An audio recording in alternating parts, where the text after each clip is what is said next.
soy Facundo Guadaño. Hoy me encuentro con el doctor en Historia Gonzalo Sanservino y miembro de Razón y Revolución o Vía Socialista. Él me dirá cuál es el término apropiado.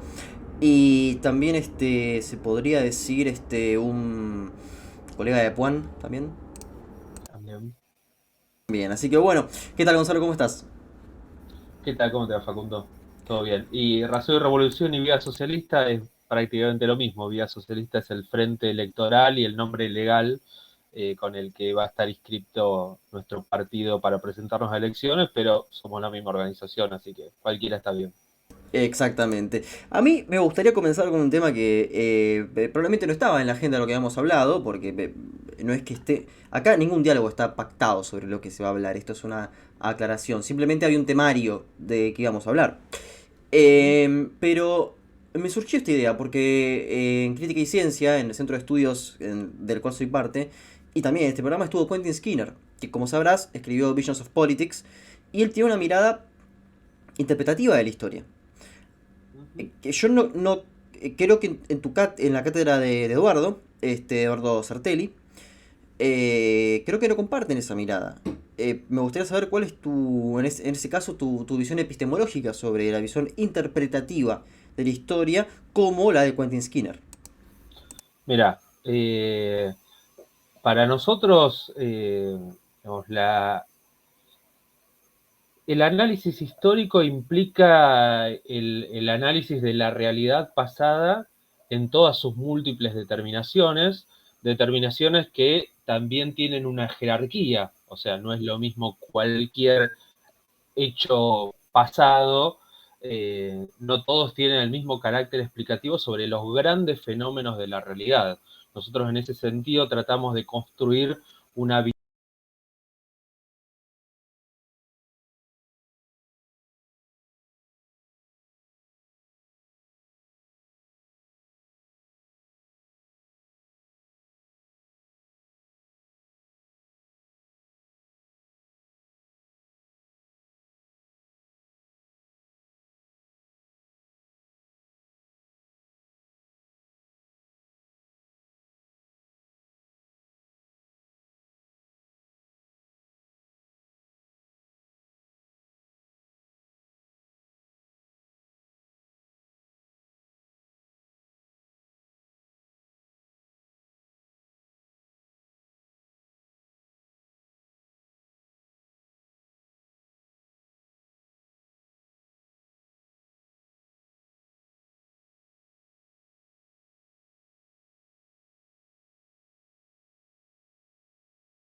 Yo, si vos me escuchás, yo hablo.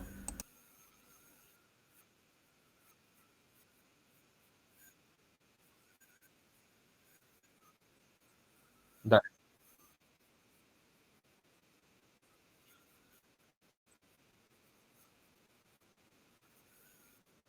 Ujú. Te decía que nosotros quizás lo habrás visto en los materiales que te pasé cuando charlábamos y pautábamos la entrevista, eh, que algunas de los temas que trabajamos pueden parecer anecdóticos, digamos, algunos hechos de historia de la clase dominante en la Argentina que uno se pregunta, y bueno, ¿cuál es la importancia de esto? Pero la idea en esa reconstrucción de la historia de la burguesía argentina, que es lo que yo trabajo, es buscar siempre referir a partir de esos hechos que por ahí parecen anecdóticos, que son pequeñas historias en la gran historia de la clase dominante argentina, buscar reconstruir las tendencias más generales y en última instancia ver, digamos, a partir de esta historia de la burguesía, la historia del capitalismo argentino, de la sociedad en la que nos toca vivir y pensando no solo, digamos, en reconstruirlo desde la curiosidad propia de cualquier científico social, cualquier historiador, sino también pensando en qué de todo eso es un insumo para pensar las potencialidades futuras de la transformación social en la Argentina. No podría no estar de acuerdo con eso, pero vayamos al punto. ¿Coincidirías, por ejemplo, con la microhistoria, con Carlo Ginzburg o con ese tipo de cosas, o te parecen más bien cuestiones anecdóticas? Me parece que ahí el problema está en la falta de referencia a la generalidad. Tampoco, eh, volviendo a utilizar el término, tampoco es cuestión de generalizar, no toda la microhistoria es igual. Bueno, Carlo Ginzburg es, algunos elementos de Carlo Ginzburg tienen esta dinámica de pensar la microhistoria como un elemento explicativo a partir de un pequeño hecho de procesos más generales.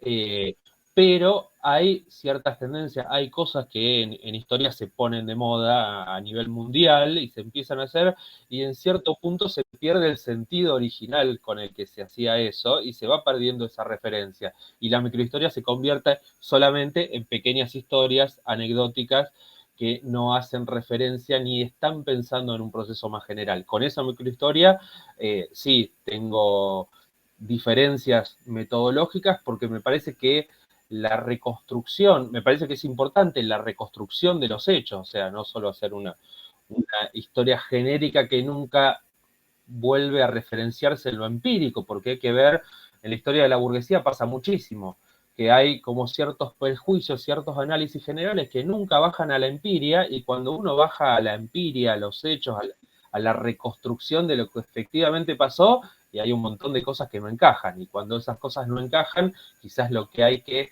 cambiar o repensar es el análisis más general. Entonces me parece que esta dialéctica de ir de lo general a lo particular y de lo particular nuevamente a lo general, me parece que es la clave.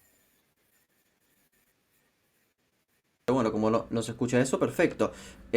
Ahora sí se escuchó eso, que se me trabó el cursor. Pero sí, como sin ánimo de herir ninguna susceptibilidad, no nombremos autores locales.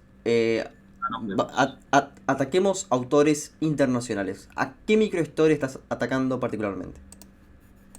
Eh, y mirá, yo no me especializo tanto en historiografía, y no tengo tan presente, pero recuerdo eh, algunos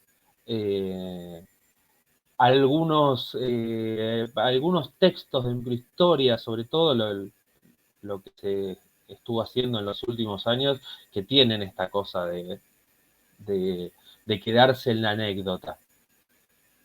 Y entonces No, no volvemos a se la... me viene ninguno a la cabeza ahora, Pero pero... vamos entonces directamente a la pregunta. La metodología de Quentin Skinner, ¿no? Esa de... sí, hay hechos, él lo dice, hay hechos relevantes, hechos irrelevantes, pero yo con algo me tengo que quedar. Y tengo que ir como... Tengo que poder discernir qué es lo relevante de todo esto. Esa metodología interpretativa de Quentin Skinner, ¿para vos es científicamente viable? Me parece que ahí la clave está, o sea, la clave de una buena investigación histórica relevante que sirve, está en la pregunta. O sea, qué hechos son relevantes y cuáles no son relevantes, está en la pregunta que uno quiere responder, que muchas veces es lo que falta. Yo soy investigador de CONICET y en CONICET se ve mucho en proyectos en donde primero tenés el hecho o lo que querés investigar y después acomodás la teoría, la pregunta, las hipótesis, cuando uno en realidad tendría que partir por esto que es lo más general, la pregunta que uno quiere hacerse sobre la historia argentina, que uno la debería pensar en para qué, bueno, ¿para qué es útil reconstruir esto? ¿Para qué me sirve estudiar tal o cual cosa? Y luego uno va analizando, va pensando con qué fuentes trabajar eso, con qué hipótesis abordar eso. Me parece que esto es un vicio probablemente, sin ser un experto en metodología o en historiografía, probablemente tenga que ver algo con esta moda de la microhistoria, de bueno, primero tengo el hecho que quiero investigar y yo no sé si sirve para algo, si va a resultar útil para algo, pero yo quiero investigar esto. Entonces, todo lo demás lo acomodo en función de eso. Me parece que como científicos sociales que estamos haciendo ciencia social para la sociedad, porque la sociedad es la que nos está pagando el sueldo, como docentes investigadores de la facultad, o como docentes investigadores del CONICET o de otros organismos de ciencia y técnica, me parece que lo relevante, la forma de comenzar es plantearse un problema, asociado al problema va la pregunta, que sea relevante para la sociedad, para el conocimiento histórico. Me parece que es un problema cuando se parte al revés, se parte del hecho Claro, primero y del interés por el hecho y luego se arma todo el alrededor. no quería dejar pasar esa de, bueno, yo estoy entre dos mundos, entre antropología y ciencias políticas, y parece que hay, quizás no tanto de ciencias políticas, pero ocurren los dos, en que tenemos este temor de decir científicos sociales, sino decimos cientistas, como si fuéramos las Geisteswissenschaften, las ciencias del espíritu, somos algo distinto. Eh, ¿No te parece que es un problema eso? No lo había pensado nunca, pero efectivamente, o sea, un temor, a ver, las ciencias sociales son ciencias, entonces nosotros somos científicos, obviamente los métodos, los problemas, la metodología, la teoría es distinta según qué aspecto de la realidad uno quiere analizar, pero en última instancia, digamos, eh, debería tener el mismo rigor el científico social que el científico que se dedica a aspectos de ciencias naturales, físicas, exactas. Me parece que este prurito para hablar de científicos sociales probablemente tenga que ver con otras corrientes de pensamiento y sobre todo las modas posmodernas en donde la verdad no existe, no se puede acceder a la verdad y entonces, eh, digamos, la ciencia social pasa a convertirse en un relato entre muchos, eh, y la ciencia asociada al positivismo aparece como una especie de mala palabra, sobre todo en el ámbito de las ciencias sociales. Sí, recordemos que el positivismo lógico pasó hace 100 años y se ha trabajado mucho después de eso. O sea, estamos hablando sobre no recuerdo el paper, pero un académico decía como que la palabra positivismo es un buen significante, una bolsa para tirarte hacia cualquier lado. Y en ese sentido, una buena palabra para tirarte hacia cualquier lado, básicamente es la palabra burguesía y proletariado. Una de las cosas que me llamó la atención sobre tu trabajo es que haces este raconto histórico de la burguesía. En un trabajo de un antropólogo, Facundo Gómez Romero, junto con Julio César Espota, que lo que hacen es mostrar cómo el capital busca disciplinar en los fortines del desierto, ¿no? Y acá aparece una idea, prometo no molestarte más con lo metodológico, que es el capital como disciplinante, pero desde el poder. Y eso es una idea Foucaultiana. Eh, sé que, o por lo menos creo, que en Razón y Revolución hacia Foucault no hay tanto cariño. Eh, No. Justamente, cómo evaluás la relación de Foucault dentro de un análisis marxista para analizar la burguesía argentina? A ver, yo creo que el gran problema de Foucault es esta idea de que hay poder en todos lados. Tiene que ver con algo que charlábamos al principio, que es qué es lo importante y qué no es importante. Y si uno se pone a pensar, y efectivamente hay poder en todos lados, ahora, ¿qué de ese poder es relevante para el gran relato social? Y entonces ahí ya uno empieza a tener que distinguir. distintas formas de ejercer el poder y se va a encontrar con que no es lo mismo, digamos, el poder que puede ejercer cualquier proletario sobre sobre alguna otra persona, que el poder que ejerce la clase dominante. Y bueno, la historia de la burguesía argentina es rica en eso, o sea, hay poder en todos los ámbitos de la sociedad, pero el golpe del 76 no lo hace cualquiera. A mí lo que me gustaría quizás discriminar sería, vi sin intención de salvarlo porque me sería un capítulo aparte, pero quizás el problema no sería tanto Foucault, sino los Foucaultianos. Probablemente, no, igual Foucault tiene sus problemas, yo no lo salvaría, pero yo recuerdo mis clases de historia medieval hace muchísimo, que hasta ahorita siempre decía, yo no lo leí a Foucault, no sé quién es Foucault, me parece que Foucault tiene sus problemas, toda la construcción teórica de Foucault es una reacción contra el marxismo en un contexto muy particular. Hay unos documentos muy interesantes donde la CIA y los servicios de inteligencia norteamericanos decían que había que promover a Foucault, Deleuze, Derrida, etcétera, en el contexto de la Guerra Fría, el ascenso de la revolución en los 60 y en los 70, digamos que había que promover ciertos intelectuales. Foucault, la teorización de Foucault no es inocente, pero más allá de eso me parece que sí, luego es lo mismo que sucede con todos.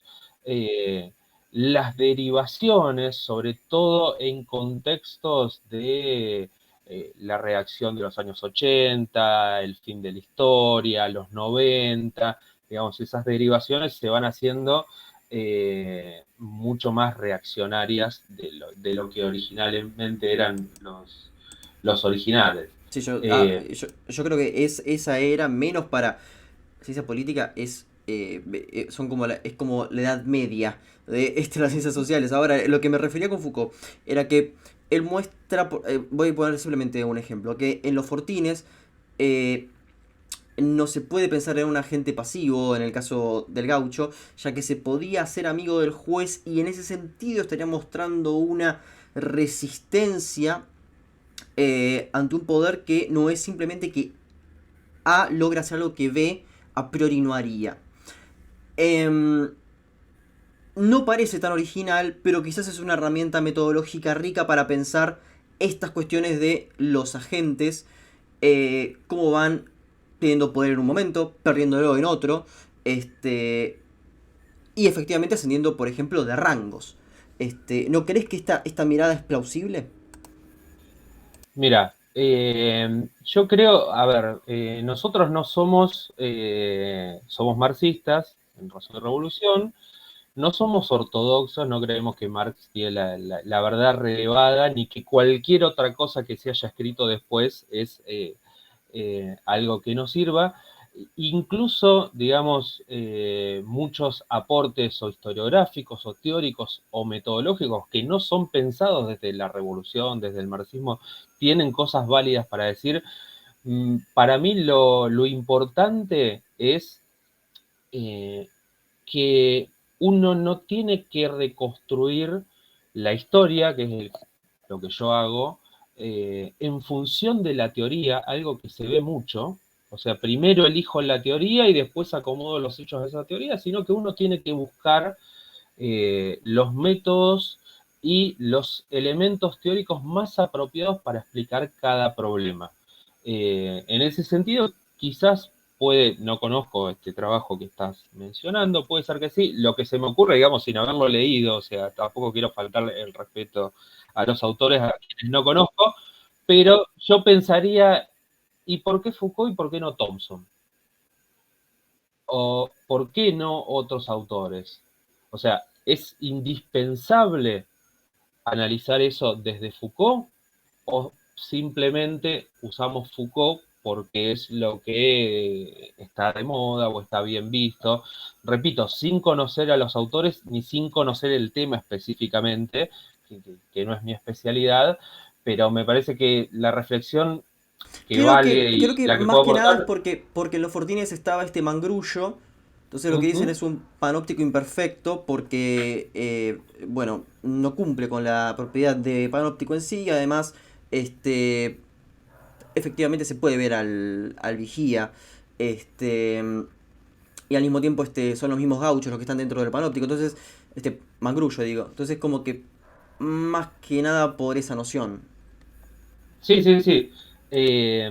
Igual yo vuelvo a preguntarme, para la cuestión del poder, de las relaciones de poder y la capacidad de resistencia de la clase obrera, digamos que se puede ver en muchísimos lados y en muchísimos momentos históricos.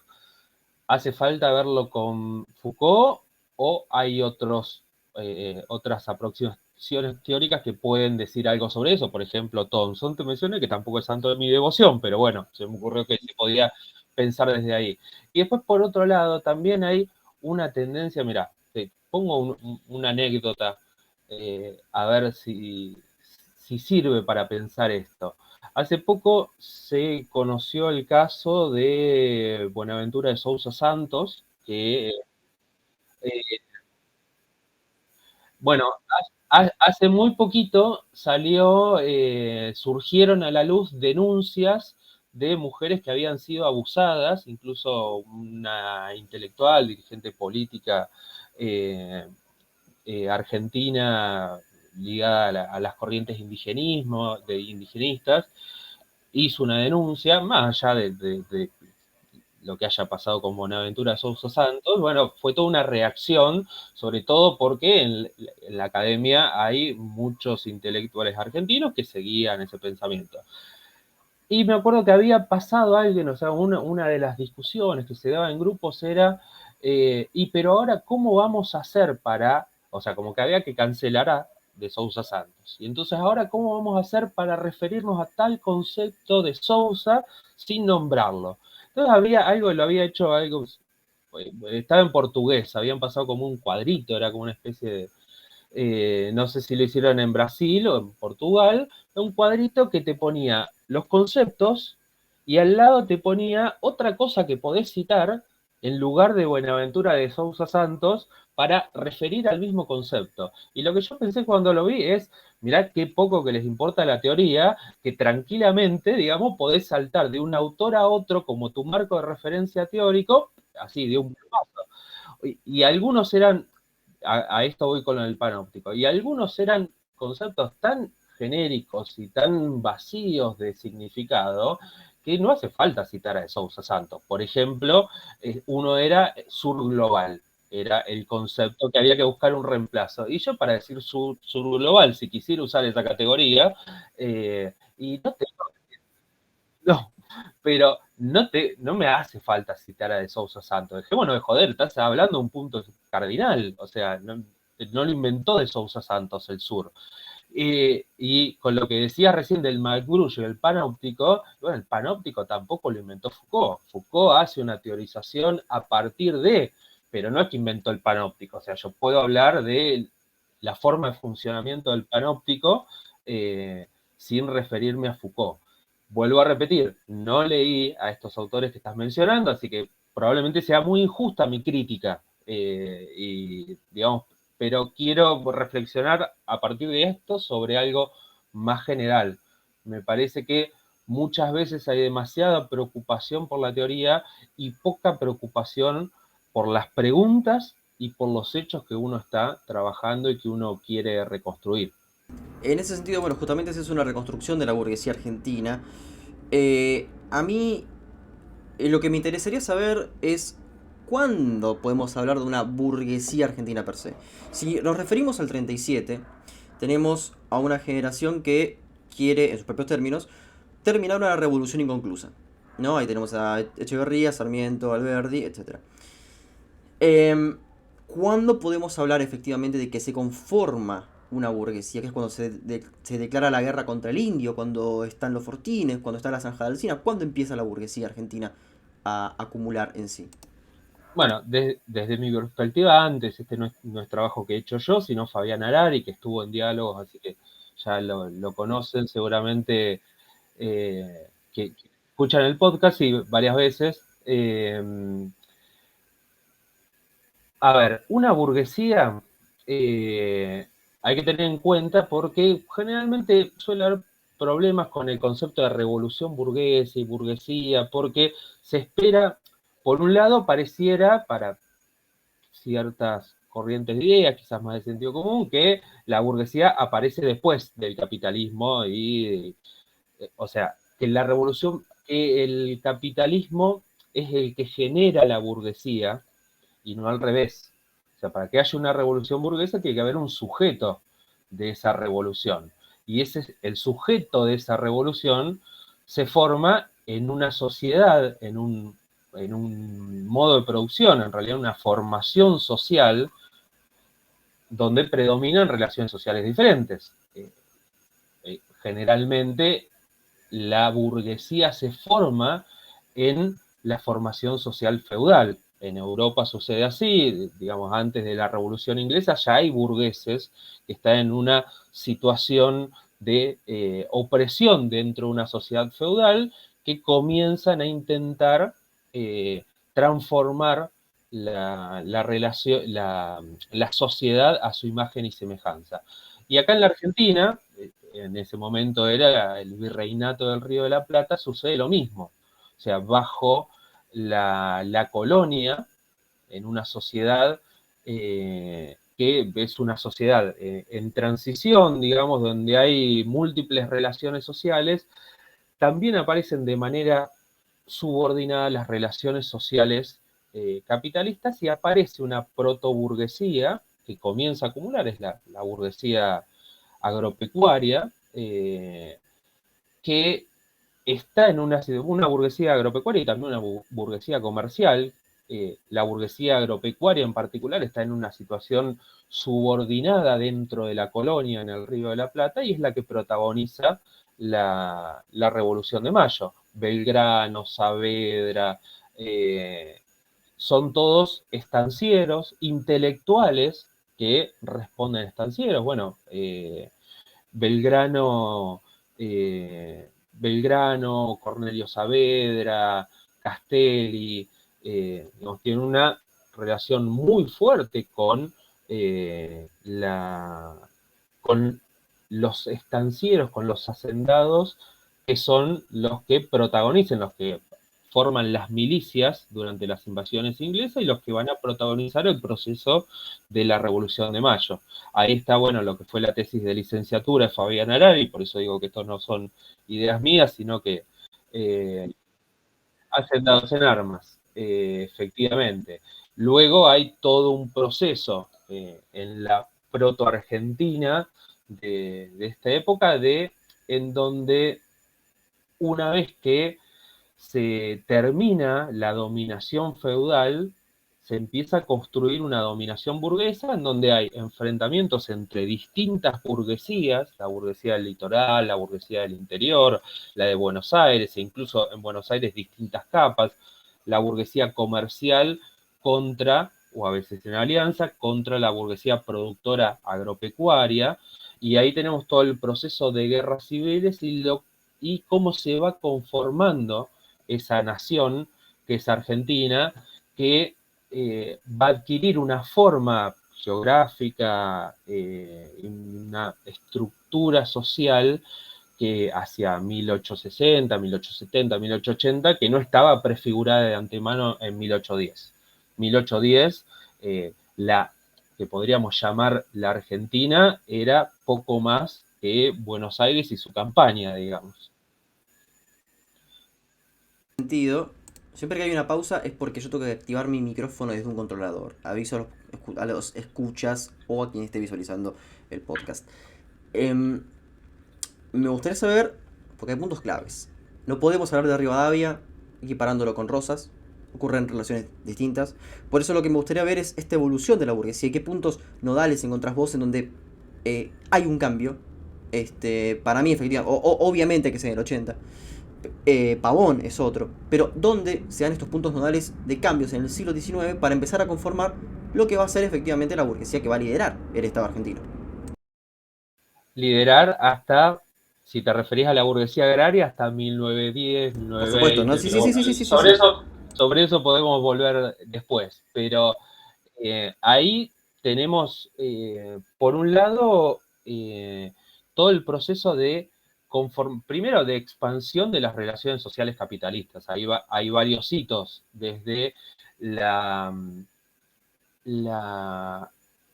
extensión de la frontera agropecuaria. Bueno, hay todas las campañas contra el indio, no solo la de Roca, digamos, son un punto clave, pero también la organización de la propiedad territorial, la enfiteusis de Rivadavia, es un proceso clave. O sea, ahí se va conformando, digamos, lo que va a ser la organización territorial de esta burguesía, que en un primer momento es ganadera, pero luego va pasando, toda la producción agropecuaria va pasando por distintos ciclos económicos. Tenemos primero el ciclo del tasajo y de los cueros, ganado, luego el lanar, la fiebre del lanar en la segunda mitad del siglo XIX, y después ya entre finales del siglo XIX y principios del XX, esta nueva conformación que es el tándem frigoríficos y granos.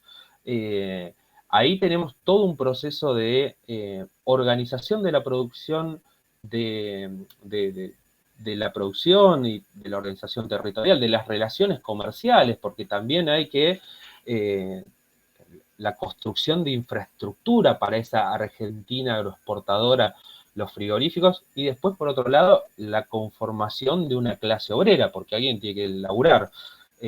La clave del sistema capitalista es esta sociedad dividida en una clase propietaria, dueña de los medios de producción, y una clase desposeída, que ha sido desposeída en el proceso histórico de medios de producción y de vida, y que se ve compelida a emplearse como asalariada para la clase dominante, que es la burguesía. Y ahí cobra un lugar central, en particular Rosas, como un gran disciplinador y organizador de la clase obrera, con sus leyes de vagos y mal entretenidos, porque ahí la burguesía rioplatense, digamos, pues todavía no era argentina, tiene dos problemas luego de la Revolución de Mayo.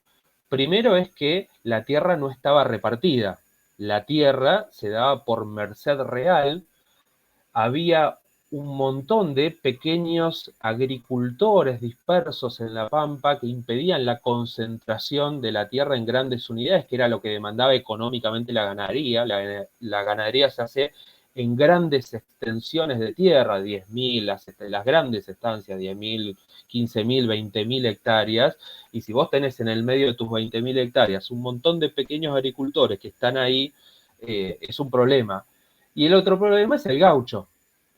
Uno de los problemas históricos del capitalismo argentino es el déficit, por lo menos hasta la década de 1950, el déficit de mano de obra, y el gran problema que tenían los estancieros es que no tenían quien trabaje en sus estancias. Y ahí aparece Rosas con sus leyes de vagos y mal entretenidos para disciplinar al gaucho, que era eh, digamos, que andaba suelto por la pampa, viviendo del comercio, del ganado cimarrón, del comercio con los indios. La frontera con el indio es un problema no solo por la tierra, sino también porque era una fuente de subsistencia para un montón de gente que tenía que estar trabajando la tierra.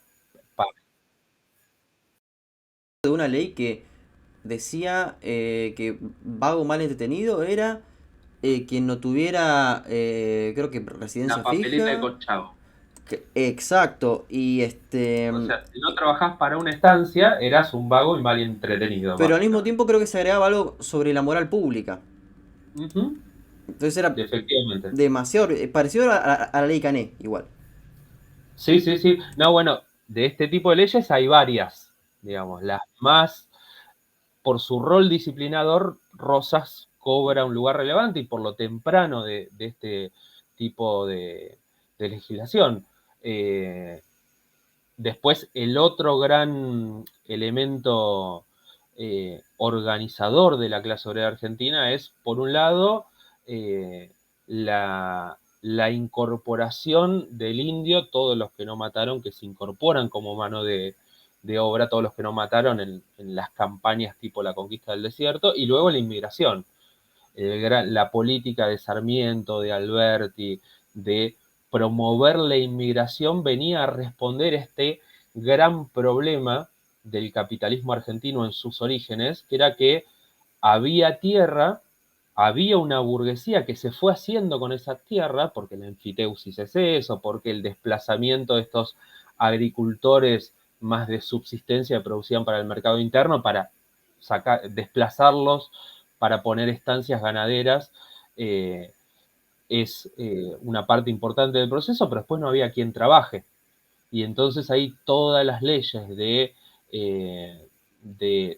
para promover la inmigración tienen que ver con esto, que al capitalismo argentino le faltaba hasta 1860, 1870, 1880, el proletariado. Y ahí se va formando, digamos, con estos distintos contingentes, el proletariado argentino, y ahí se termina de configurar el capitalismo argentino. Hay un gran proceso que me habías pedido al principio de que yo empiece a divagar, los grandes hitos. Bueno, el otro gran hito, el último gran hito, es todo el proceso de la unificación nacional, que culmina en 1880. Bueno, hay una convención historiográfica, esto culmina en 1880 con la capitalización de Buenos Aires y la derrota de la insurrección, si no me equivoco, de Valentín Alsina, creo. Tendría que googlearlo porque con los nombres en esta época suelo ser bastante malo. En ese sentido, podemos hablar, y esto que es algo que ya me llamaba la atención, es que el capitalismo argentino es mucho más avanzado que otros en América Latina, y eso puede verse, en parte, a la reacción que tiene respecto a el anarquismo y el socialismo, o sea, en Argentina, lo cual lleva a una respuesta y, si no estoy equivocado, a otro modo de acumulación también. Sí, efectivamente, lo que hay, bueno, por un lado el capitalismo, hay como dos elementos ahí. Por un lado, la Argentina, en términos económicos, es un capitalismo que tiene un desarrollo muy temprano, o sea, Buenos Aires era considerada la París de América Latina, y eso tiene que ver con la enorme riqueza de la pampa húmeda, que aparece como un elemento temprano de desarrollo. Fíjate vos qué contradictorio contra estas visiones más nacionales y populares, en donde la oligarquía aparece como elemento de atraso, y es todo lo contrario, la llamada oligarquía, que en realidad es una burguesía agropecuaria, burguesía terrateniente agropecuaria, es un gran elemento de desarrollo, de crecimiento económico. La industria crece gracias existe una industria argentina muy tempranamente, mucho antes de la crisis del 30, existe una industria argentina gracias a ese desarrollo agropecuario, esa economía agropecuaria que genera recursos, que genera un mercado interno, que genera empleo para la inmigración que viene. Y después, por otro lado, me parece que también es importante, en términos culturales, todas estas tradiciones políticas que vos mencionabas, que van nutriendo a la clase obrera. O sea, hay en la Argentina, a principios del siglo, una cultura de izquierdas muy fuerte, teatro anarquista. De hecho, mucho de nuestra cultura se debe a eso. El tango, los primeros tangos arrancan con autores, poetas anarquistas, el teatro argentino. Por ejemplo, la primera letra de tango incluida en una obra de teatro argentino es obra de González Castillo, que es el padre de Cátulo Castillo, que era un autor teatral anarquista, de estos que se agrupaban en torno al grupo Boedo, y como eso tenemos un montón. Difiero de algunos, por ejemplo, de Ignacio Corsín era claramente un rosista, y en La Pulpera de Santa Lucía se ve claramente un clima rosista. Sí, sí, sí. Y después, más adelante, ese elemento de una cultura obrera muy culta, digamos, valga la redundancia, también se ve con el comunismo. El Partido Comunista es un gran promotor de la cultura en todos los ámbitos, digamos, no solamente, digamos, la difusión de los clásicos del marxismo, sino tradiciones de edición de libros, de lectura, música, ahí todo un elemento muy importante para que efectivamente la Argentina sea una sociedad comparada con otros países de América Latina con un desarrollo cultural, económico, muy importante y muy temprano. Pero por algo surge la ley Cané. No puede ser que surja por orden espontáneo. ¿Qué ocurre? Y, y ahí lo que sucede es esta necesidad de, a ver, por un lado tenés en un primer, en los momentos de formación del capitalismo argentino, esta necesidad de disciplinar la poca mano de obra que había, disciplinarla en términos económicos, cortarle expropiarlas de medios de vida, sería el término teóricamente correcto. O sea, quitarle el acceso a el ganado cimarrón, a el comercio con el indio, quitar todos esos lazos que hacían que el gaucho no tenga la necesidad de emplearse para un patrón porque podía subsistir por fuera de la relación capitalista. Y luego se va agregando una nueva complejidad, que es cuando el problema, digamos, de la cantidad de mano de obra empieza a estar resuelta, aparece un segundo problema, que es el de la llegada de estos inmigrantes que traían toda una tradición política de Europa, que comienza a desarrollarse y aparece este problema de cómo enfrentar, cómo argentinizar a estos inmigrantes anarquistas, socialistas, que empiezan a aparecer, sobre todo cuando el movimiento obrero se empieza a organizar hasta fines del siglo XIX, en un elemento disruptivo, en un elemento que ahí eh, hay otro personaje muy importante en este contexto, que es José María Ramos Mejía, ministro de Educación de Roca, si no me equivoco, que es el que promueve lo que nosotros veíamos cuando estudiamos historia de la educación y pedagogía como la historia patriótica. Bueno, también se ve en historiografía.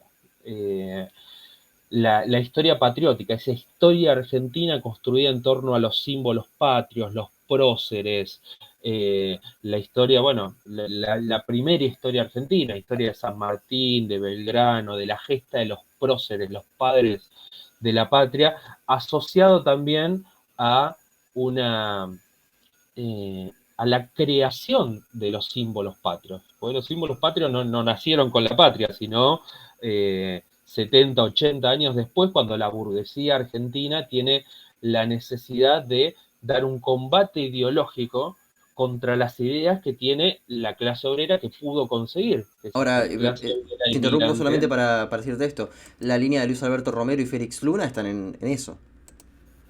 Sí, sí, sí, sí, efectivamente. Igual es más moderno. En términos historiográficos, yo te estoy hablando más de la historia de Mitre. Pero Sí, era como una continuación lógica, decía, en términos modernos. sí, sí, sí, sí, se podría decir que sí. Lo de Romero responde más, Félix Luna es más un divulgador.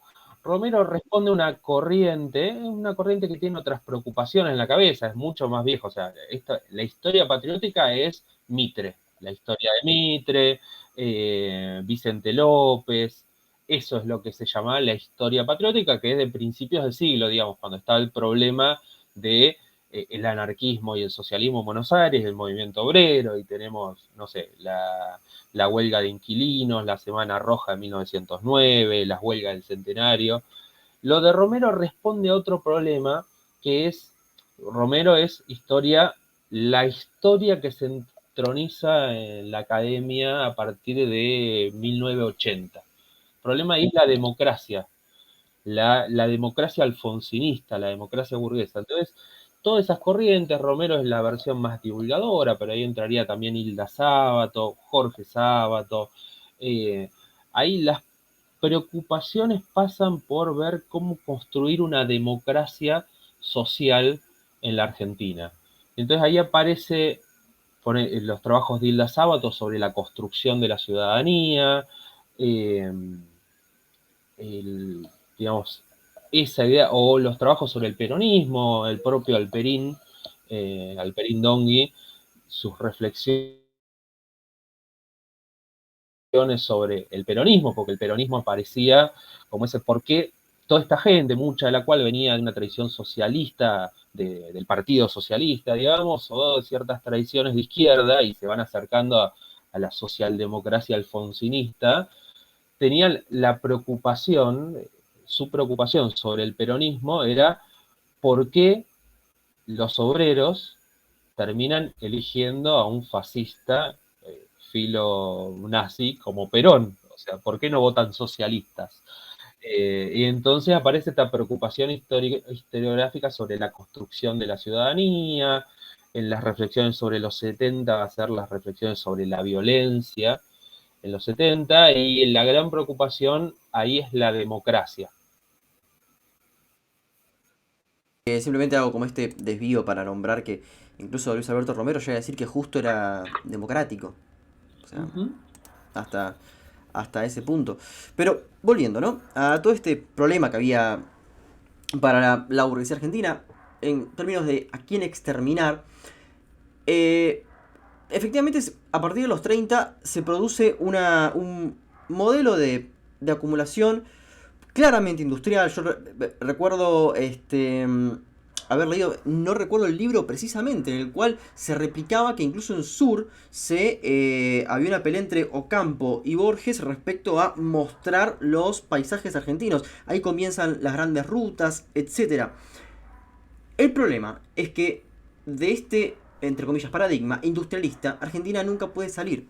Para vos, ¿ahí está el huevo de la serpiente o se encuentra antes esta crisis burguesa? Mira, primero algunas cuestiones más. O sea, hay toda una tradición dominante, las corrientes dominantes de la historia económica argentina que hacen esta lectura de la historia económica argentina como la historia de los modelos. Y eso es, digamos, lo que se enseña en el secundario. Eh, tenemos hasta entre 1880 y 1930 el modelo agroexportador. De 1930 a 1976 el modelo de sustitución de importaciones, este modelo industrialista. Esa historia de modelos tiene una serie de problemas, o sea, es una construcción esquemática afín a ciertas corrientes ideológicas, más lo que hoy podríamos denominar el kirchnerismo, digamos, o sea, esa historia nacional y popular tipo Felipe Piña, o en su momento un gran popularizador de esta historia de los modelos, Aldo Ferrer, eh, tiene algunos problemas. Un problema es que la industria argentina arranca mucho antes. O sea, en la Argentina hay industria en 1880, 1890. De hecho, la Unión Industrial Argentina se funda en 1887 y tiene algunos antecedentes previos ya en el marco de la crisis del LANAR, el Club Industrial, por ejemplo, en 1875. Y no es ahí exponentes de esta corriente, como Jorge Schwarzer, voy a mencionar algunos para criticarlo, igual Schwarzer no puede contestar, pobre ya, porque falleció.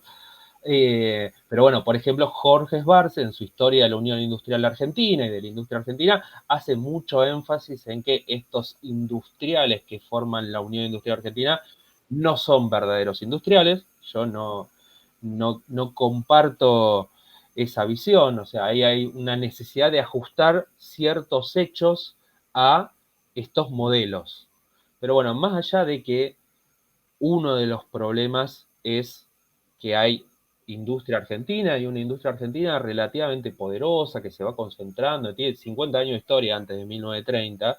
Más allá de eso, yo creo que hay un problema mayor con esto del modelo agroexportador y el modelo ISI, que es que la Argentina, y que va a lo que vos preguntabas, el gran problema es que la Argentina industrial nunca dejó de depender del campo. esta idea de esa historia de modelos de que a partir de 1930 la industria pasa a ser como la locomotora de la acumulación de capital en la Argentina, es falsa porque esa industria no podría existir, pero no en términos históricos, sino no podría mantenerse en pie en 1940, 1950, 1960 y hasta el día de hoy sin el campo.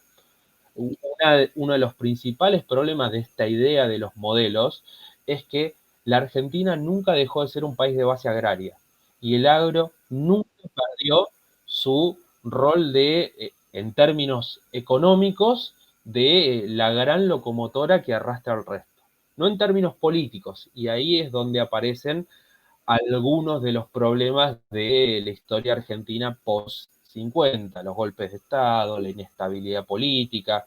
El agro pierde su centralidad política, deja de ser la fracción hegemónica de la burguesía argentina, como decía Pulanzas, la fracción reinante de, de la burguesía, de la clase dominante, pero nunca pierde su centralidad económica. Es más, no solo no la pierde, toda esta historia hoy por hoy dominante que tiende a demonizar al agro argentino, entre otras cosas dice que el agro argentino en la década del 60, del 70 estaba estancado por culpa de la oligarquía, la mal llamada oligarquía, y sin embargo, cuando uno estudia la historia agraria de esos años, se encuentra con que el agro argentino estaba protagonizando una revolución productiva, se estaba acoplando a un proceso mundial, que es el de la segunda revolución verde, y ahí comienzan a incorporarse, por ejemplo, las semillas modificadas genéticamente, transformaciones del proceso productivo, como los cultivos de segunda que se hacen ahora, que se siembran 2 cosechas en un año, un profundo proceso de mecanización, de incorporar fertilizantes, herbicidas, digamos, un agro de base tecnológica que es el antecedente más inmediato del agro que conocemos hoy, con siembra directa, con inteligencia artificial, etcétera. Me parece que el gran problema de esa explicación es que la Argentina industrial nunca dejó de depender del agro, y ese es el gran problema que aparece después. No es que la Argentina no pudo superar, como decías vos, un, el, digamos, no pudo encontrar una nueva locomotora después de la industria, sino que el problema es que esa industria nunca fue locomotora, o sea, nunca fue un puntal de desarrollo, sino que por un montón de problemas estructurales que arrastraba la Argentina y que tiene en particular la industria argentina, eso comienza a ser un elemento, una traba al desarrollo de las fuerzas productivas cada vez más pesado, cada vez más importante, y en buena medida la explicación de la crisis que todavía arrastramos, porque se podría decir tranquilamente que la Argentina tiene 70 años de crisis en crisis y son todas muy parecidas entre sí. Yo cuando explico, digamos, los 50, los 60 en clase, empiezo a explicar cosas técnicas y me doy cuenta de que no tengo que hacer tantas grandes explicaciones técnicas, porque explicas la devaluación, crisis de balance de pago, el problema con el dólar, la inflación, y son cosas que los estudiantes están viviendo en ese mismo momento, digamos. O sea, que Bueno, les o sale... sea, pero podemos ir hasta Juárez Selman incluso. Sí, sí, sí, tal cual, tal cual. Entonces, Pero en los 50 hay un cambio, más allá de que crisis capitalistas hay siempre, que el capitalismo argentino atraviesa varias fases de crisis. A partir de la década del 50, la crisis es un elemento permanente, casi constante de la historia argentina. Prácticamente no hay, de los 50 a la actualidad, un momento en donde la Argentina no esté o saliendo de una crisis, o en medio de una crisis, o en vísperas de una crisis. Digamos, no hay... no, es que claro, estaba pensando en los 60 y pensé, no, Revolución Argentina. Imposible, o sea, lo que plantea Onganía, más allá de lo que pueda pensar él, estaba pensando efectivamente, en términos objetivos, en que había una crisis. Ese es el tema. y Onganía, o sea, la crisis ya viene, digamos, el primer, hay ahí, digamos, el problema estructural de la Argentina comienza ya desde su constitución. O sea, la Argentina es un país de base agraria que genera un ingreso extraordinario, que es la renta diferencial de la tierra, una riqueza, una masa de riquezas muy importante que le va a permitir ir desarrollando una industria que tiene limitaciones estructurales básicamente por dos cuestiones. La primera es que llega tarde a la carrera, o sea, cuando se empiezan a desarrollar las principales ramas de la industria en la Argentina, esas ramas ya tienen 100 años, 150 años, 200 años de acumulación en otros países. Y el, y Pero, el, por supuesto, y yo quería ir a esto en realidad, que creo que es el punto de la cuestión y los politólogos no podemos dar con eso, que es que en toda América Latina tenemos el mismo problema. En toda América Latina, quizás no tanto en México, por los tratados de libre comercio con Estados Unidos, pero por ejemplo en Chile tenemos lo mismo con el cobre y así. Entonces, ¿cómo puede ser que sea el mismo problema? Parece como una burguesía ineficiente a propósito, casi. uh-huh. Bueno, eso diría Barcer. Es Barcer y hay... No, no digo que o sea, en realidad sé que hay lobby, sé que hay lobby. Lo que quiero decir es cuál es la causa en ese sentido, ¿por Mira, qué? hay elementos comunes en toda América Latina, pero no todos tienen los mismos problemas que la Argentina. De hecho, en general, cuando discutimos esto en algún foro más de historia económica, qué sé yo, lo que te dicen es, pero ¿por qué tal cosa es un problema en la Argentina y no es un problema en Uruguay, no es un problema que no es? Hay un elemento común a los países de América Latina que es el elemento rentístico, digamos, que la mayoría de los países de América Latina se desarrollan en torno a eh, alguna fuente de renta, la renta petrolera en Venezuela, la renta minera en Chile y Bolivia, la renta agraria y también minera en Brasil, renta agraria en Uruguay. Lo que tiene la Argentina es que el nivel de desarrollo de las fuerzas productivas que permite esa renta es lo suficientemente grande como para que Argentina sea en 1900 considerada la París de América Latina, pero no tanto como para permitir que esa industria que se genera en la Argentina. El problema de la Argentina es esta estructura dual.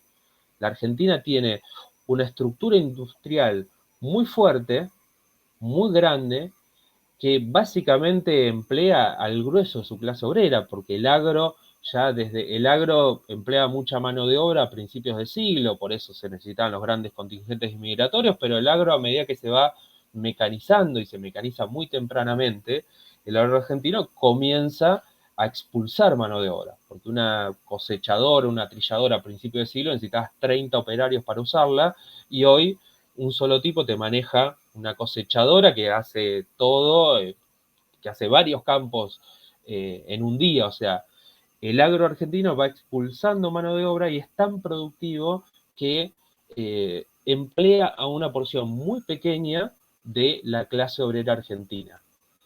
Al calor del agro que genera perdón, Estamos en una conversación placentera, uno puede tomar, a ver, si yo estoy tomando café, vos podés tomar agua sin ningún problema. me puse mal de hablar del agro argentino. Claro, sí. Te decía, esto va a generar una estructura industrial que es muy grande, o sea, porque en la Argentina tenemos Aluar, tenemos Techit, hemos llegado a tener Somisa, una estructura muy grande que emplea mucha mano de obra, por eso no se puede desarmar. O sea, hay una gran parte de la clase obrera argentina que depende de ese agro y de ese agro, de esa industria, O sea, que a su sin vez, ir más lejos, el gasoducto Néstor Kirchner lo ganó Techint, la licitación. exactamente, no hablemos de Techin porque si no... Eh, Empeora tu gripe. No, sí, sí, siempre hago el chiste con mis alumnos que cada episodio de la historia argentina les menciono el Techint y tengo que aclarar, no tengo ningún problema particular con Techint, pero están siempre. No, te decía que esa industria es tan grande, emplea tanta mano de obra, lo cual le da mucha fuerza política.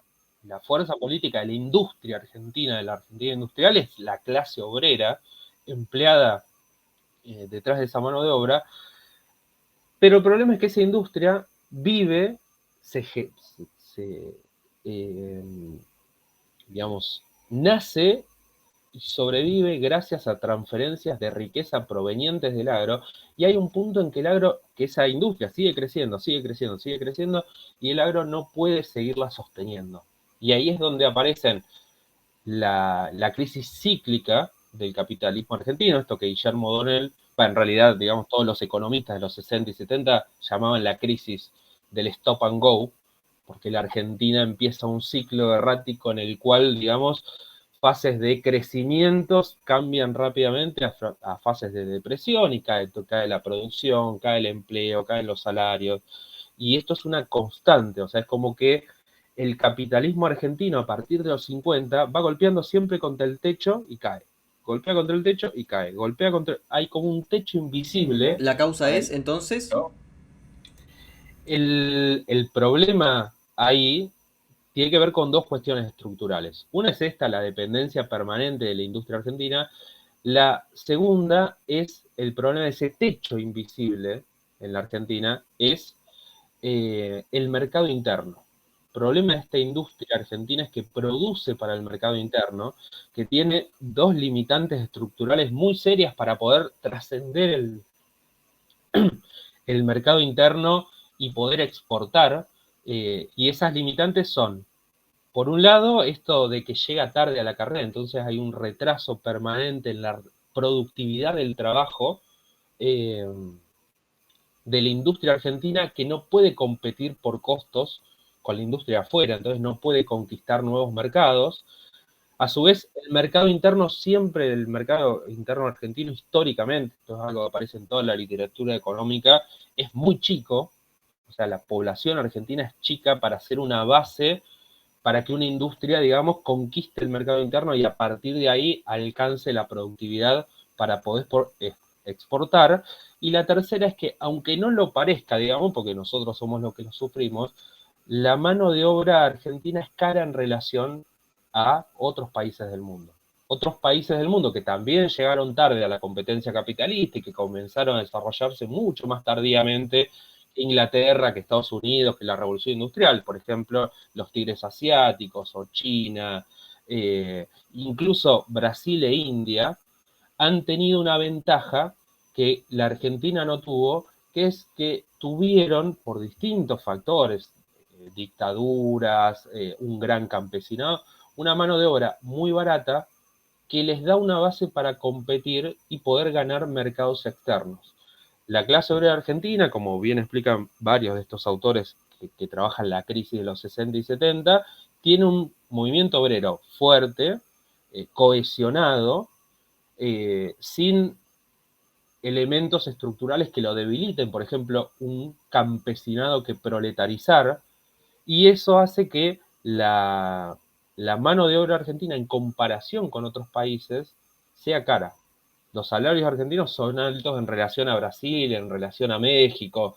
No, cualquiera que ha tenido amigos que han viajado o han ido, le llama la atención la pobreza de la clase obrera mexicana, de la clase obrera brasilera, cosa que en la Argentina, a pesar de que venimos en un largo proceso de degradación, aún hoy todavía no se ve. La mano de obra argentina es una mano de obra cara. Estamos muy lejos de poder competir en el mundo por salarios y lo estábamos mucho menos en la década del 60 o del 50 o hasta la primera mitad de los 70, digamos, hasta antes de la dictadura, mucho más.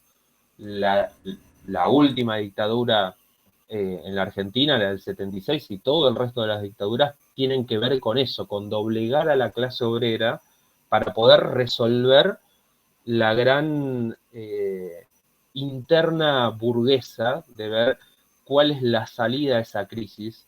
claro, De... porque yo lo que quería mencionar es que sin ser conscientes de esto, tanto Martínez de Oz como Cavallo eh, tenían muy en claro que su tarea histórica era llegar a estos niveles de explotación laboral para que la mano de obra sea barata. Y que fue lo que se discutió, por ejemplo, en los 90. Esa competitividad que, era, bueno, que es lo que se discute hoy en día.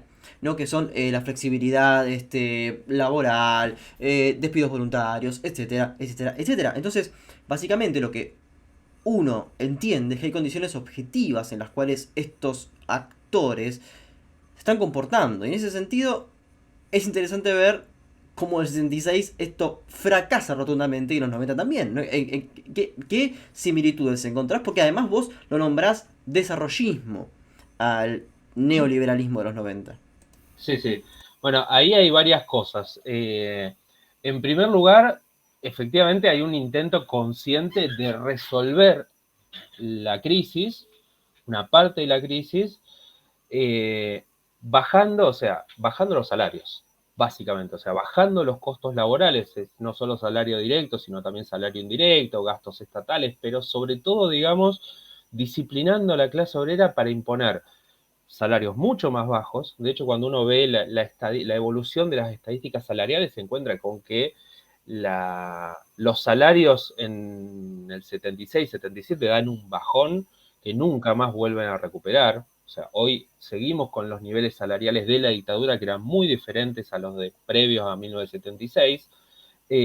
Lo mismo con el menemismo, ya con otra vuelta de tuerca, no tanto por el salario directo, sino por la flexibilización laboral, que aparte, como decías vos, después se mantiene, no es que se revirtió con Kirchner, por ejemplo, sino que el kirchnerismo va a mantener todo lo que se avanzó en materia de flexibilización laboral e incluso le da una vuelta de tuerca más, ya no con leyes tan polémicas como las de los 90, de la Rúa, por ejemplo, que terminó en el escándalo de las coimas en el Senado, sino a partir de los convenios, introduciendo cláusulas de flexibilización laboral en los convenios. O diría también de trabajo informal en el peor de los sentidos, me estoy refiriendo, dentro Exactamente. del Estado.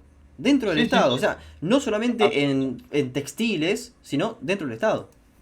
Absolutamente. En particular en el Estado, todas las formas de contratación precaria que se van estableciendo a partir de las reformas laborales, digamos, los contratos por tiempo determinado, el, y toda una serie de conquistas que se van quitando hacen que una de las formas que avance, bueno, la precarización laboral, el trabajo en negro, que crece abismalmente en la Argentina, y eso efectivamente, como decís vos, no logra resolver la crisis. O sea, gran intríngulis, porque en la Argentina de los 60 y de los 70, lo que discutía la burguesía es si ajustamos a la clase obrera, si bajamos los salarios, si quitamos las conquistas laborales que se consiguieron durante el peronismo, aunque buena parte de ellas se dieron mucho antes del peronismo, pero bueno, más allá de eso, eh, si logramos sacar todo esto, bajar los salarios, ahí está la clave para resolver el gran problema de la Argentina de los 60, de los 70, que como hoy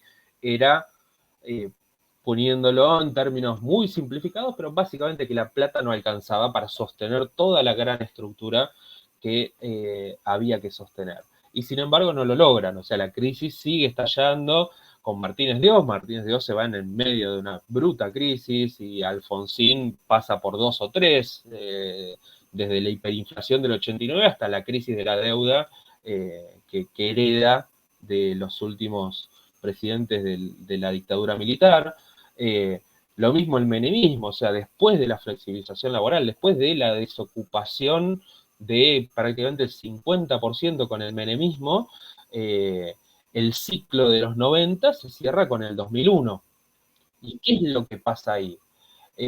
La hipótesis que nosotros tenemos es que eh, todos estos avances, todas estas vueltas de tuerca del ajuste en la Argentina, atacan un montón de problemas, menos el problema fundamental, que es, y a esto viene porque Martínez de Oz, a mi criterio, no podemos llamarle liberal, sino desarrollista.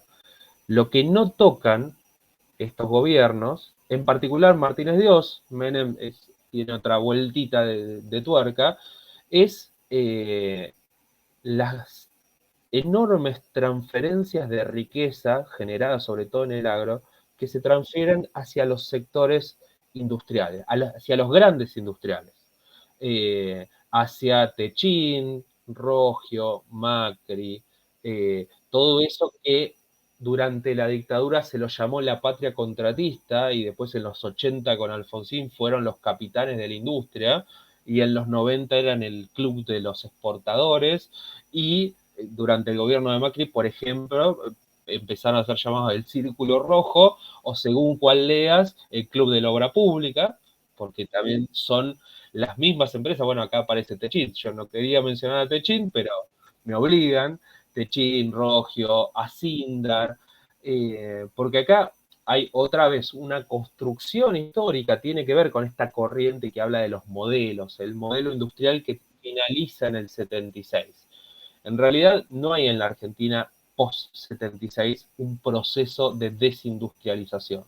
Lo que no quiere decir que no se haya perdido mucho empleo industrial, no haya habido industrias que se fundieron. Ahora, Martínez Dios no era un representante de la única burguesía liberal que hay en la Argentina, que es el campo, sino de un sector de la industria que no es y no puede ser liberal, que es la gran burguesía industrial. El plan económico de Martínez de Oz va a tener dos blancos. Uno es la clase obrera, claramente, ya lo dijimos. El otro es la burguesía industrial más chica, más débil, los industriales pequeños. A esos les abrió la importación, digamos, las políticas recesivas los fueron Que es el mismo de hundiendo. Macri. Es el mismo de ¿Eh? Macri. Es que es el mismo de Sí, Macri. sí, sí, sí. Yo creo que Macri es la continuidad de este modelo. Si uno mira, por ejemplo, para poner un ejemplo concreto de Martínez de Oz, la apertura de Martínez de Oz. ¿Qué es lo que abrió Martínez de Oz? Bienes de consumo finales, abrió todo. Entonces estaba todo el mercado inundado de bienes de consumo importados. Pero el acero, por ejemplo, que es una producción que la Argentina no tiene buenos costos internacionales, que sin producción se fundirían, el acero no se abrió. La importación de acero no se bajaron las tarifas. No se bajó las tarifas, los impuestos a la importación de pasta celulósica, por ejemplo. No se abrió, por ejemplo, la importación de vehículos terminados. ¿Y quiénes se beneficiaron de eso? Productores de acero siderúrgico en la Argentina hay dos nomás. Asindar, Martínez de Oz era en 1976, hasta el 23 de marzo de 1976 era el presidente de Asindar. La otra siderúrgica en la Argentina es Techin. No lo quería nombrar, pero me obligan. Productores de vehículos, Macri. Macri se termina convirtiendo en el dueño de Fiat. Celulosa, bueno, hay empresas menos conocidas, Celulosa Argentina, otra de las grandes empresas industriales que impulsó la dictadura, que coloca un montón de funcionarios, porque todos los funcionarios del gabinete de Martínez de Oz no venían de la oligarquía agraria, eran todos grandes dirigentes industriales que después van a ser los mismos que en los 80 convoca Alfonsín y que terminan conformando esto que se llamó los capitanes de la industria. En los 90 la cosa es levemente diferente, porque ahí ya en los 90 hay una vuelta de tuerca más grande sobre el ajuste, la apertura económica es más importante, hay todo un proceso de reformas del Estado. Bueno, Martínez de Oz no hubo privatizaciones con Martínez de Oz, es más, hubo estatizaciones. Se estatizó, por ejemplo, Austral Líneas Aéreas, se estatizó la compañía de electricidad, que era el dueño precisamente era Martínez de Oz, se vendió la empresa a sí mismo, pero no hay privatizaciones. No hay privatizaciones en parte porque las empresas del Estado eran parte de lo que alimentaba los negocios de la burguesía. Por poner de vuelta el caso de Techin, Techin vivía de dos cosas. Uno, que su principal insumo se lo vendía a Somisa, el acero. La Argentina no tiene yacimientos de hierro, fabrica ¿cómo es esto? El mineral de hierro, la palanquilla de hierro, que es el insumo para la fabricación de los caños de techín, se lo vendía a Somisa a un precio inferior al del mercado mundial. O sea, Somisa le vendía a pérdida el insumo a Sindar y a Techin, y después Techin fabricaba tubos de acero sin costura que tienen pocos usos. El principal uso es la construcción de oleoductos y gasoductos, y adivina a quién se los vendía en la Argentina. A YPF y a Gas del Estado, dos empresas estatales. ¿Cómo los vendía? A un precio mucho más caro de lo que se vendía en el mercado mundial. De hecho, Techint es una de las pocas empresas que en la Argentina de los 80, de los 90 y hasta hoy exporta. ¿Pero por qué exporta Techint? Porque acá en la Argentina vende la tonelada de caños a $3.000 y cuando exporta la vende a 1.500, que es el precio al que se vende en el mercado mundial. Techint exporta de manera contracíclica, digamos, cuando el mercado interno está en recesión, recibe subsidios a la exportación y ese es el gran negocio. De una, ¿cómo se llama? Una renta cautiva, un mercado cautivo, básicamente. Sí, bueno, hay autores, por ejemplo, Hugo Noscheff o Ana Castellani, que hablan de nichos privilegiados de acumulación. Su acumulación. El nicho privilegiado de acumulación es la relación con el Estado. Por eso esos grandes industriales que las corrientes dominantes de la historia económica suelen asociar a la oligarquía, a los monopolios. Bueno, Eduardo Basualdo, por ejemplo, habla de la oligarquía diversificada para asociarlo al agro. En realidad es la gran burguesía industrial argentina que, como toda la industria argentina, depende del Estado. El tema es que lo que puede hacer, y ese es el programa que yo llamo liberal desarrollista, lo que puede hacer frente a la crisis esa gran burguesía es decir, bueno, está bien, hay que hacer un ajuste, hay que achicar los gastos del Estado, no podemos sacarle tanta plata al agro, hay que cortar las retenciones, hay que estabilizar el tipo de cambio. Entonces dejamos de sostener a las fracciones más débiles, más chicas de la burguesía industrial, mercado internista, y seguimos sosteniendo a las grandes que producen también solo para el mercado interno y que también sobreviven gracias al Estado. O Por sea, otra la parte, masa del gasto se achica. pero por otra parte, Martín Llor estuvo en este programa el año pasado y hablábamos de esta protección a la pequeña industria. Eh, ¿Hace cuánto tiempo está protegida sin capacidad de exportación? La pequeña industria tiene sus vaivenes, tiene sus momentos, o sea, 1976 es un momento de gran desprotección, los 90 es un momento de gran desprotección. Lo que tiene es que siempre vuelve, digamos, con el kirchnerismo vuelve. Me parece que el tema ahí es más que la pequeña, en realidad la protección de toda la industria argentina, desde cuándo está protegida y prácticamente desde principios de siglo. Toda la industria que se desarrolla en la Argentina, incluso bajo eso que se llama el modelo agroexportador, se desarrolla porque tiene una protección o bien política o bien natural. Hay una protección que es natural porque, por ejemplo, en una Argentina con un gran desarrollo gracias a la economía agraria, mucha población urbana, compran diarios, compran libros. Si vos tenés que imprimir un diario, no podés mandarlo a imprimir a Inglaterra y que te lo traigan el mismo día. Entonces, eso permite los costos de transporte, la lejanía de los centros industriales mundiales, hace que comience a desarrollarse alguna industria en el país. Otra se desarrolla por la capacidad de presión política. O sea, buena parte de los primeros industriales era gente que venía de eso que se llama la oligarquía, Torkins, Bungibor, gran industria en la Argentina, a pesar de que se lo conoce como el trader el que comerciaba los granos, o productor agropecuario, pero es el que funda Molinos Río de la Plata, gran empresa alimenticia. Centenera, Pintura Salva, por ejemplo, era de Bungeborn, químicas como Compañía Química, Ducilo, Duperial. Bueno, toda esa gente tenía un gran poder. Torkins, por ejemplo, financista de la burguesía agropecuaria argentina desde el siglo XIX, entonces tienen un acceso al poder político que les permitía negociar una protección particular para ciertas industrias. Y así se empiezan a desarrollar. Y hay un punto en que la industria adquiere un peso en el que una vez que lo hiciste no lo podés armar. Porque si vos quitas la protección, ese es el gran dilema del peronismo. Ahí hay historiadores económicos liberales, por ejemplo Díaz Alejandro, que dicen sobre la industrialización, las políticas industriales de la década del 30, después del crack del 29, gran crisis mundial.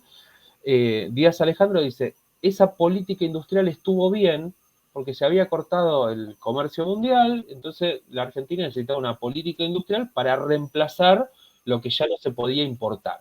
Entonces esa sustitución de importación estuvo bien.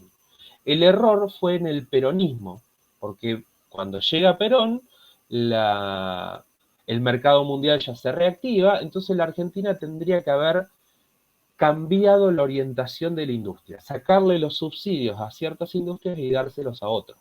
El tema es que cada subsidio que vos das, cada planta que se construye, con sus 100, 200, 300, 1000, 2000 obreros adentro, es un hito que no lo podés desarmar así nomás, porque ¿cómo le decís a los 1000 obreros de compañía química? No, bueno, ahora nos dimos cuenta que no hay que subsidiar a la industria química, ahora vamos a subsidiar a otra industria, vayan a buscarse laburo.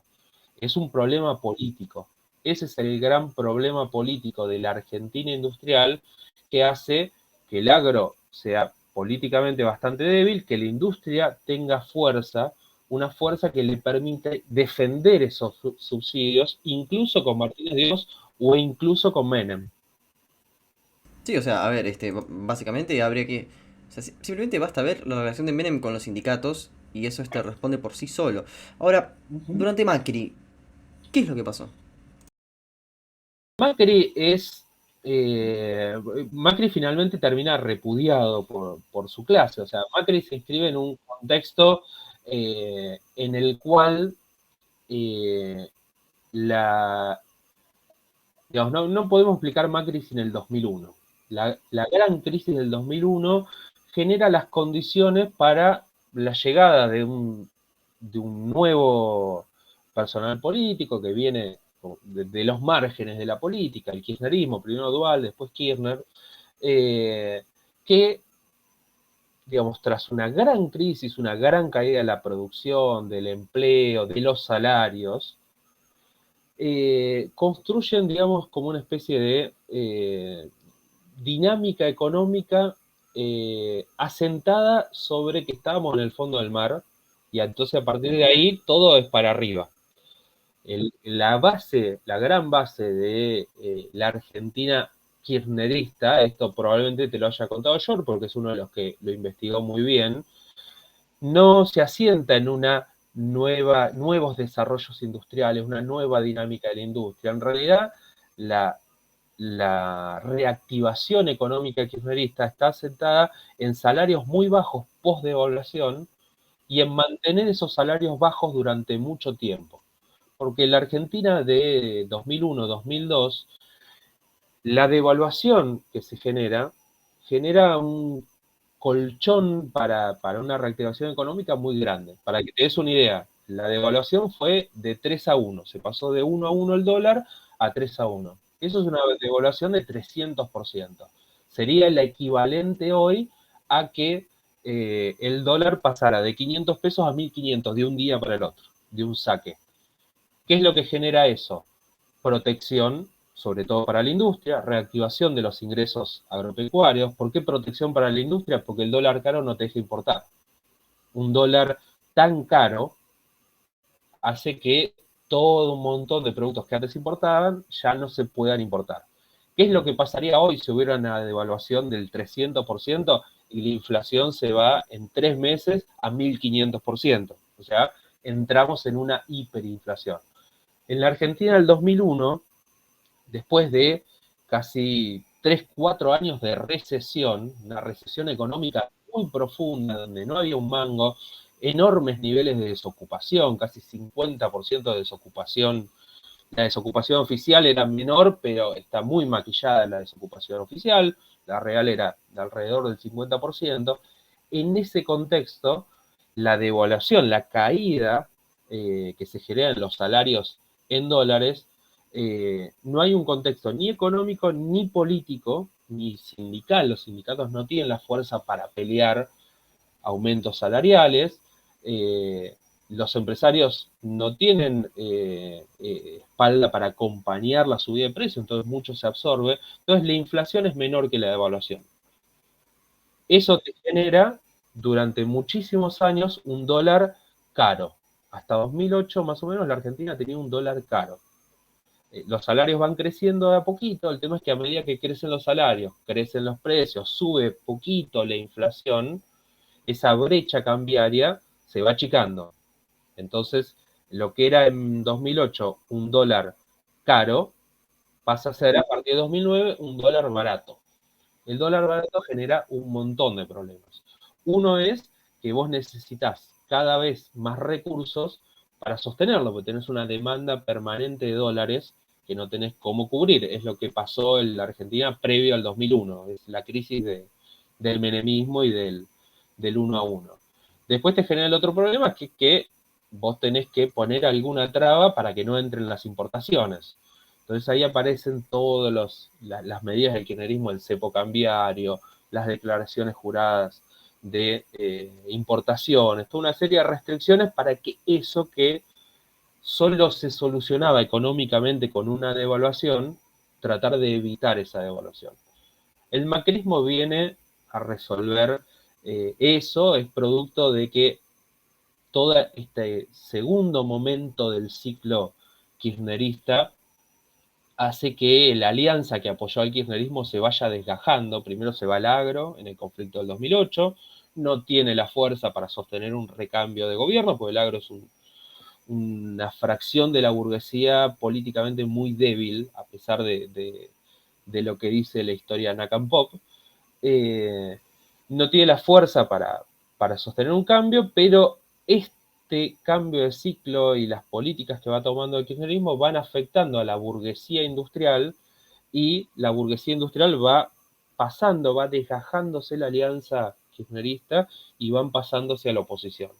En el momento en que la burguesía industrial, sobre todo la gran burguesía industrial, logra hegemonizar al conjunto de los industriales, es que se genera la fuerza para, para el cambio de gobierno, y el macrismo viene a desarmar ese modelo, económico, eh, tratando de no afectar, por lo menos, a los grandes industriales, a desarmar todo este esquema de subsidios, de protección generalizada para la industria, pasar como Martínez de Oz o como Menem a un proteccionismo selectivo, que el proteccionismo sea para unos pocos, para los grandes, para Techín, etc. Y digamos, por una cuestión política, que es el gran también factor presente desde el 2001 para acá, que es que el ajuste no puede hacerse brutalmente y de un saque, porque tenés inmediatamente un estallido social, y la burguesía después del 2001 tiene un gran temor al estallido social.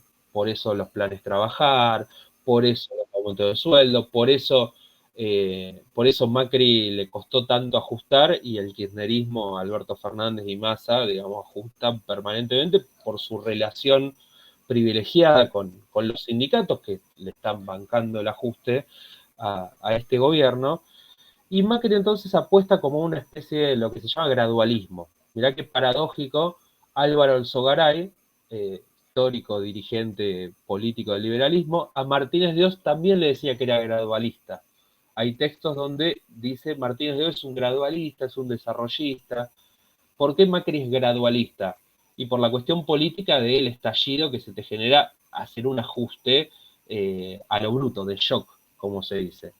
¿Cómo hace para mantener ese ajuste gradual, ir haciéndolo, pero no tan de golpe? Y porque lo va financiando con deuda. O sea, todo lo que Macri no puede ajustar se financia con deuda. Macri, digamos, consigue recomponer inicialmente la relación con los acreedores externos, logra acceder a endeudamiento externo. El problema es que estalla 2018 una crisis mundial, se corta el financiamiento externo, como dice acá, también cito, porque me estoy robando ideas que no son precisamente mías, como suele decir Eduardo Sartelli, a Macri se le acabó el tiempo y le estalló la bomba de la deuda. O sea, todo el chiste de Macri era que la deuda la pague otro, mientras yo voy haciendo estos pequeños ajustes o que la deuda dure hasta poder hacer todo el ordenamiento macroeconómico. El problema es que a Macri eso le explotó en 2018 y explotó todo. Y aquí estamos, digamos. Pero el problema de fondo, tanto para Macri, para Alberto, para el kirchnerismo, es algo, ahí voy a esto de Martín Shore, que las bases estructurales de la industria argentina no cambiaron con el kirchnerismo, no hay una nueva industria, no hay una industria exportadora, no hay una nueva Argentina industrial, o sea, la Argentina sigue arrastrando los problemas estructurales con su industria, con su estructura económica desde los 50, y por eso las crisis son tan parecidas de los 50 para acá. Ahí el gran problema es que la clase social que nos trajo hasta acá, la burguesía, está agotada. Digamos, esto es lo que puede dar, no se van a ajustar ellos mismos, no lo hicieron en los 90, no lo hicieron con Martínez Dios, no lo hicieron con el kirchnerismo ni con Macri. Por eso también Macri es tan odiado en su propia clase. Y el tema es que hay que pensar en otro sujeto social. La salida para la Argentina no está de la mano de la Argentina capitalista, que es un modelo agotado y que creo que después de 15 años de recesión, 15 años de crisis, está demostrado, y digamos cuando uno ve las alternativas electorales, es claro que por ese lado no va a haber algo muy distinto, por eso crece el voto bronca en todos lados. Para nosotros el tema es pensar desde otro sujeto, pensar en otros intereses sociales, y el sujeto es la clase obrera. Está en el programa de Vía Socialista, ¿no? Que, bueno, claramente es una recomendación a leerlo. Este, y acá, bueno, también aparece el factor, también, para ir cerrando, de Milei. De, no creo que sea posible, en el caso de que Milei gane, que efectúe todas las reformas que él dice hacer, pues este mismo problema que vos estás mencionando. Efectivamente, yo no sé si será posible, o sea, claramente Milei fue inflado por ciertos sectores de la política, digamos, por especulaciones políticas, tanto desde el kirchnerismo como del macrismo. Hay un punto en el que Milei aparecía como el gran cuco, o sea, te asusto con las grandes reformas, con el gran ajuste, para que después votás el Mar Menor, que va a terminar siendo el Mar Menor, la Reto Bullrich, o sea, fíjate qué mal que estamos. Eh, y el mal menor viene a ser una parte de todo eso que dice Milei, pero gradualista, de a poco, no tan profundamente.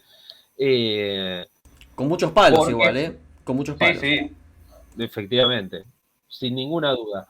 Pero ahí el gran problema es que se va a enfrentar cualquiera, en Bullrich, Milei, o sea, la clase obrera argentina está pasando por un momento de mucha desmovilización. Hay mucho hartazgo que no se termina de traducir, no está ya esto como el 2001, y el ajuste es fuerte. Pero hay un punto en el cual, digamos, la clase obrera argentina pasaba en los 60, pasaba en los 70, pasaba en los 80 y en los 90, hay un punto en que muy probablemente un gobierno que quiera hacer un ajuste brutal y de shock se enfrente rápidamente a los fantasmas del 2001. Entonces, ¿qué puede pasar con Milei? Y que sea, si es que llega, ¿no? Que sea un blef como Macri, que promete ajustes y qué sé yo, y después termina en el gradualismo, o sea, termina con Carolina Stanley arreglando con el movimiento piquetero para que no, repartiendo recursos para que no gane en la calle, o hace efectivamente todo lo que dice que va a hacer y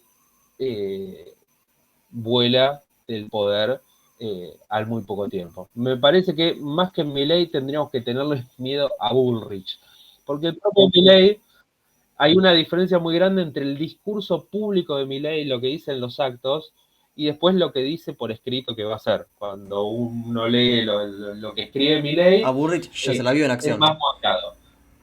Bullrich dice lo mismo que dice en público, es lo que dicen sus economistas, así que ahí hay que tener un poco más de cuidado porque Digo que ya se la vio en privado, ya en el 2001, ya con Macri, en público, digo, que ya la vimos en acción, eso digo. y aparte tiene más plafón, o sea, Milei para la burguesía parece como un loco suelto. Cambio, Bullrich tiene otro tipo de respaldo y otro tipo de relaciones políticas, pero bueno, todo eso habrá que ver qué pasa en unos meses. Y para cerrar el diálogo de una manera no tan amarga, por favor, recomendemos alguna película, un libro y una canción para terminar con un otro sabor.